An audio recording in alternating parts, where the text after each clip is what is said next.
Friends, I welcome you to my channel. Before listening to this story, I will ask you to like and subscribe. It is not difficult for you, but it is pleasant for me. And we're starting. Reed tossed his cell phone onto the passenger seat next to him. He tried to call his wife and tell her that he was heading to his next destination, but, as usual, she did not answer. His marriage was hanging by a thread, and he knew it. He loosened his tie and threw it on the seat next to the phone. Since he got the promotion, everything has gone awry. At his new job, he was often on the move. His territory encompassed the southern states. He had a feeling that his wife was cheating on him while he was away, but he didn't have enough evidence to confront her. He picked up the phone again. While he was dialing the number, the car left the road, and he jerked it back. When he held the phone to his ear, the front of the car began to bounce and the steering wheel jerked back and forth. He slowly pulled over to the side of the road. The call didn't go through. After getting out of the car, he noticed no signal on the panel of his phone. "Damn," he said, running a hand through his brown hair. He walked around the car and saw a flat tire. He opened the trunk, took out a jack, a spare, and a wrench and began to act. When he removed the tire, the brake caliper fell off. When he picked it up, his mood worsened. The caliper was damaged, and if he was going to drive the car, it would have to be replaced. He stood up and kicked the car, which brought tears of pain to his eyes. He limped to the car and reached for his phone. There was still no signal, so he walked around the car, holding the phone in the air, hoping to get enough signal to contact his office. He looked ahead at the long road, then back to where he came from. There was nothing anywhere. There were no signs of life as far as the eye could see. He returned to his journey and remembered that he had not passed any city for almost an hour. Disgusted, he threw the phone into the car and got in. Reed woke up to the sound of tires rumbling down the highway. When he opened his eyes, it was dark. He was standing outside the car and waving his arms over his head. The truck stopped in front of him. The headlights blinded him. Then he heard the door creak open and creak shut. From the 4x4 side, the driver was moving at an angle. Well, that's what Reed thought anyway. He could tell by the silhouette that the driver was a woman. She was wearing a baseball cap, and he could see her hair pulled back in a ponytail. As the woman walked, he watched her hips sway back and forth. "You've chosen a hell of a place to break down, mister," the girl said in a pleasant southern accent. "Yes, ma'am, I have to agree with you on that. There is no cellular connection here, and you are the first person to show up in the last few hours." The girl stepped out of the light, and Reed felt sweat break out on his palms. The girl looked like she came out of a country music video. She was wearing cropped denim shorts that barely covered her stomach. White front pockets peeked out from under the legs of the shorts. Her legs were long and tanned, and she was wearing mid-calf boots. When she stood up, she stuck her thumbs in her front pockets and her hips swung to one side. She was wearing what Reed thought looked like a flannel shirt, but the sleeves had been cut off and the front buttons were about half undone. Reed stepped forward and could barely see her eyes peeking out from under the peak of her cap. "Yes, there is almost no traffic here. What do you think is your problem?" Reed told her about the caliper, and that if he could contact his office, he could ask them to contact someone in the area to bring him another car or repair the one he had. "Well, my trailer is a little further down the road. I have a phone that you can use if you want." "Oh, that would be great. Thank you. Just get in the truck." "No problem." Reed grabbed his phone, wallet, and briefcase and headed for the truck. He opened the door and climbed in. He turned to look at the driver as she grabbed the steering wheel and climbed into the truck. Reed could see that the girl had blonde hair, but he could see her brown roots starting to show. She looked at him as she released the clutch and put the car in gear. She switched them easily. Reed was mesmerized by how gracefully she did it. He realized he was looking at her and looked into her face. She was smiling at him, and he felt the blood rush to his face. "Don't be embarrassed, my girls always attract people's attention." "I'm sorry, I don't know what." "I'm Amanda, but most people just call me Mandy." "I'm Reed Dalton, and I'm sorry, they're cute, but I shouldn't have stared at them." "So, Mr. Reed Dalton, what are you doing here in the middle of nowhere?" "Work and my GPS said it was supposed to be a shortcut." "Ha, you need another GPS." Reed just laughed when Mandy turned onto a small dirt road. She shifted gears as the truck bounced on the uneven road. He just held on to the door handle and enjoyed the ride. A few minutes later, Mandy pulled into a short driveway and parked in front of an old mobile home. She opened the door, turned around, and slipped out of the truck. She looked around. Are you going out, or are you going to sit in the pickup truck all night? Reed opened the door, got out of the truck, and headed to where Mandy was opening the door to the mobile home. It's not great, but it's a house. Just dump this shit on the floor while I find the phone, she said, taking off her cap and tossing her hair back, then forward. Reed picked up some clothes from the shabby couch and began laying them out on the floor. He put them on the table when Mandy reappeared with a cordless phone. He picked up the phone and dialed the number, transferring the call fee to his credit card. When the phone rang on the other end, he got up and began pacing the room. It wasn't a bad place for such a limited space, he thought. There was a kitchen, a dining room, and a living room, all in one bottle. There were 2 doors in the short hallway. He assumed they were a bathroom and a bedroom. He continued to pace the room, talking to someone on the other end of the line. While talking, he turned around and saw Mandy sitting on a chair and pulling off her shoes. She bent her leg, holding the foot in her hands, and pulled. Pulling off one shoe, she lifted the other foot and repeated the movement. When she put her bare foot on the floor, she stood up. Reed could see a small pubis between her legs. He quickly changed the direction of his gaze before he was caught again. While he was still on the phone, Mandy went to the refrigerator and opened it. She bent at the waist, which caught Reed's attention. Mandy stood up, turned around, and pointed a can of beer at Reed. He nodded his head. He pressed the button to end the call, shaking his head. What happened? Mandy asked, holding a can of beer to her lips. Well, my office is going to get me another car, but it won't be until late tomorrow morning. It sucks a lot, but you can stay here if you want. The couch turns into a bed, and I can take you to your car in the morning. Won't it be inconvenient? Damn it, no. I don't have to go to work until tomorrow night. It's okay.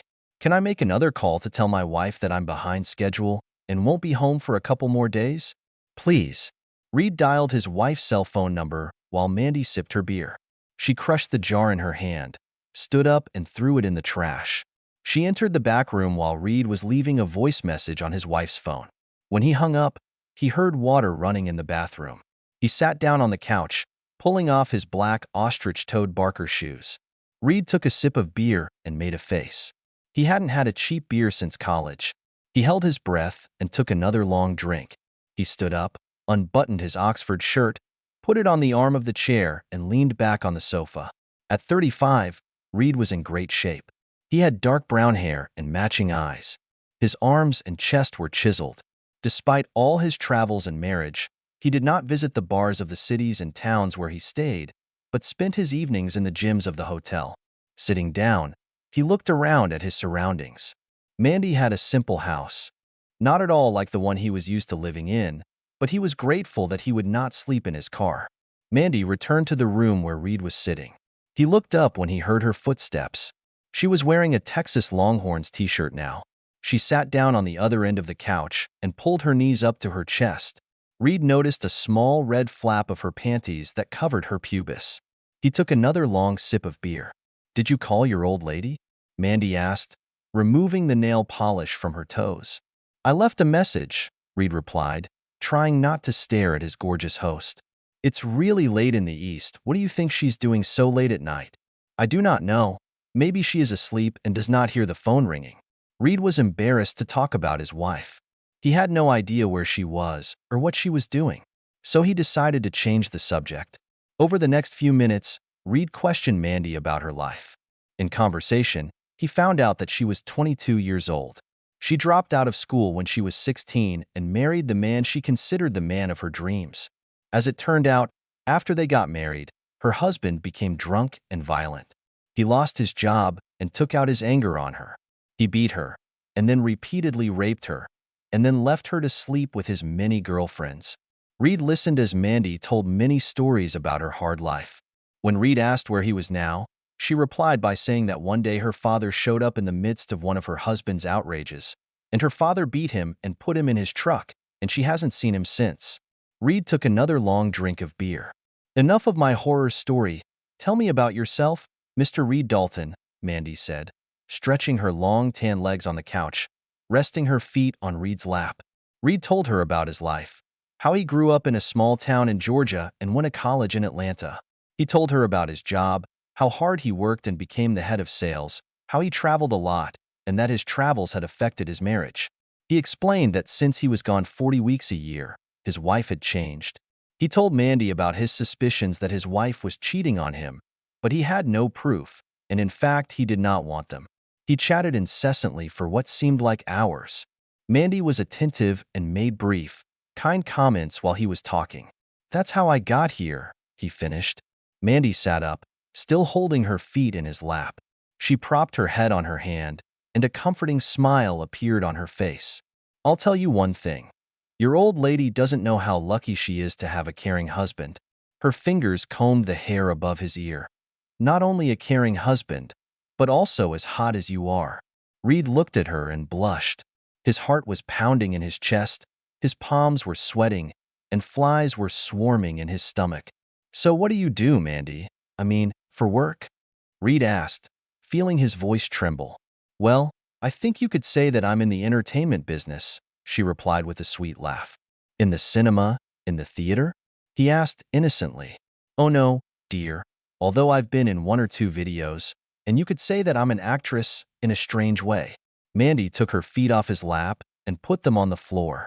She got up and walked over to the radio on the kitchen table. She bent down, switching stations until she found a song she liked. She began to slowly sway her hips as she turned around. "I'm a dancer at a club outside of Dallas," she continued dancing. "There's nothing special about her, but she pays the bills and gave me some extra money to buy the girls," she added. Mandy continued to dance around the living room. She moved closer to him, the look in her eyes driving him crazy. Reed woke up the next morning, rubbed his eyes and looked around, confused by his surroundings. Then his memory returned to the events of the previous night. He looked down. He was naked and his balls hurt. He sat up and rubbed his eyes. Then he got up and went to the bathroom to empty his bladder. He politely flushed the toilet, came out of the bathroom and looked towards Mandy's bedroom, but did not see her. So he returned to the living room and began to dress. After getting dressed, he looked outside and saw Mandy sitting at the picnic table with a cup of coffee and a cigarette. He opened the door and went out to where she was. "Good morning," he said, approaching Mandy. She was back in her t-shirt, and she had shoes on her feet. "Good morning. Did you sleep well?" "What is it?" she asked, flashing her $1,000,000 smile. "How is the child and you?" "Oh, yes, I was dead when I fell on the pillow." "You've loaded me up well," she said, taking a drag on her cigarette. When she exhaled, her smile disappeared and an expression of concern appeared on her face. "Reed, I don't want you to get the wrong impression of me. I'm a dancer, not a cheater. I don't usually do what I did last night." "Mandy, I would never." He tried to answer, but was interrupted. "I don't regret anything. I mean, I know you're married and it wasn't right, but it's been a long time since I've met a real gentleman, and trust me, I've met a lot of men. I also know that there's a chance in hell that a man like you will see anything but a piece of ass in me, and that's okay because that's who I am. I hope everything will work out with your wife, but if it doesn't, there will always be a place for you in my bed," she said, stubbing out her cigarette. "Well, I'd better take you to the city so you can get back to your job." She went inside, took a pair of shorts and was buttoning them up, closing the door. They drove in silence down the road to Dallas, where he was supposed to pick up the car. The ride lasted about an hour, and apart from small talk, the ride was quiet. As they drove into the outskirts of town, Mandy pointed to the club where she worked. They drove up to the building where Reed's regional office was located. Before opening the door, he bent down and kissed her on the cheek. "Thanks for everything, Mandy," and she interrupted him again, smiled at him, and there seemed to be tears in her eyes. "Anytime, city boy, anytime." She hit the clutch and drove away. Reed just stood there and watched her leave, then went to the office, took care of everything, and took the car. He stayed in Texas for 2 more days, and then flew home. 2 weeks later, Mandy was sitting in front of the mirror applying makeup. She got up, took a can of cotton wool-scented body spray, and applied the right amount to her entire body. She applied an additional spray to her chest and neck. She adjusted the bikini top to make sure her girls were positioned correctly. Then she turned around and adjusted the ties on her panties so as not to show more than was allowed. She headed to the curtain of the stage, where she passed Nicole, a brunette who had just finished dancing. "There aren't many people today," she complained, hugging Mandy. "I'm just lucky. The rent is running out and I'm missing 100, so I better go shake my ass to make it," Mandy laughed, kissing Nicole on the cheek. Mandy stood at the curtain and waited for her song to play. When the music started playing, she came out from behind the curtain and began her routine. Mandy never looked men in the eye. Usually she just looked at herself in the mirrors that surrounded the stage. When she made her first contact with the pylon, she looked in the mirror and froze.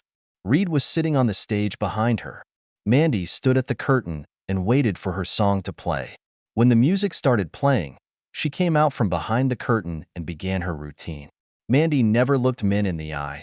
Usually she just looked at herself in the mirrors that surrounded the stage. When she made her first contact with the pylon, she looked in the mirror and froze. Reed was sitting on the stage behind her. Mandy tried her best to do her job, although the excitement she felt prevented her from doing it. She danced while the song was playing, but her eyes never left Reed. She swayed her hips seductively and ran her hand up her covered chest. When it was time for the climax of her performance, she climbed onto a shiny pole in the middle of the stage. Wrapping her strong legs around him, she lay on her back, and her top fell to the floor of the stage. The men sitting around the stage cheered. She slowly slid off the pole and, lying on the stage, finished her dance with her patented backbending gait and finished in a throw, turning her ass in the direction of her audience. When Mandy looked in the mirror, Reed was gone. She collected her tips and went backstage. Confused and disappointed, Mandy went to her dressing table and started putting on her top again. She refreshed her makeup and got up to go out, chat with the visitors, and try to dance on her knees once or twice to earn the money she needed. When she returned to the bar, she saw Reed again. He got up from the table and motioned for her to come to him.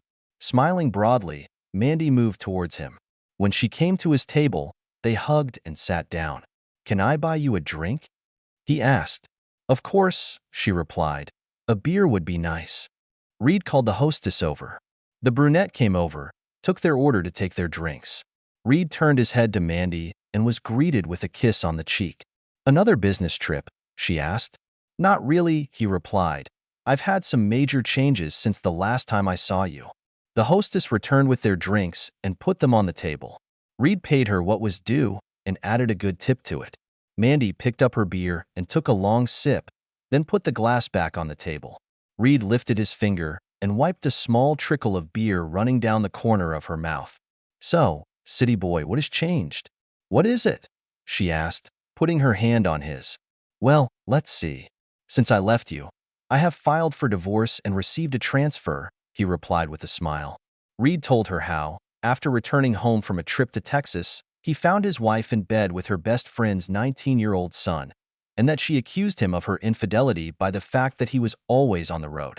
The next day, he called his lawyer and began the divorce procedure. When he returned to his home office, he saw an advertisement for an office manager job in an office in Dallas. He approached his bosses about his interests.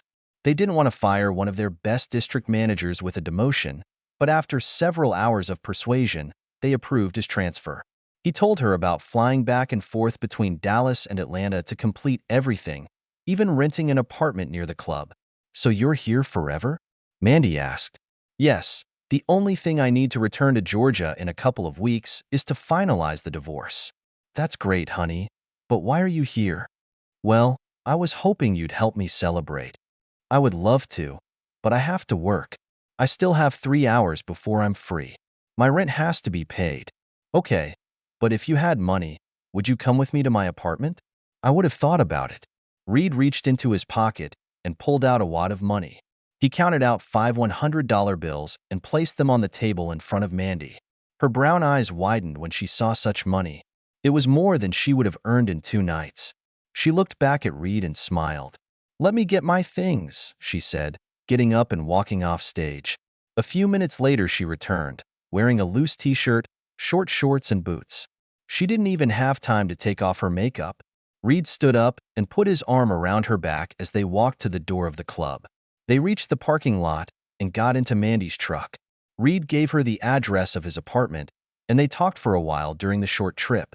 Mandy pulled into the parking lot and parked in an empty space. Then they both got out of the truck and headed inside, holding hands. Once in the elevator, Reed pulled Mandy to him, and they began to kiss passionately. His hands went to the small of her back and held her tightly against him. Her hands were on his neck, and she ran her fingers through his dark brown hair. The elevator rang as they reached the floor where Reed's apartment was located. They broke off the kiss long enough to get out of the elevator, walked down the hallway to the apartment, and opened the door to enter. Once inside, they melted into each other's arms, kissing and exploring each other's bodies. Reed broke off their kiss, took Mandy by the hand, and led her to his bedroom. Once in the bedroom, they started kissing again. He looked at her and smiled, running his fingers through her hair. She smiled back at him. "It was amazing," she said, still out of breath. "Yes," he replied. They lay together for hours, just hugging each other. They lay there for several minutes before Mandy broke the silence. "Well, city boy, you know exactly how to make love." "Well, thank you, ma'am. You're pretty damn good yourself." She smiled. "So what are you planning to do now that you're here?" "Well, I was thinking about settling down with that hot artist I met the last time I was here." "Really?" "Yes. Really.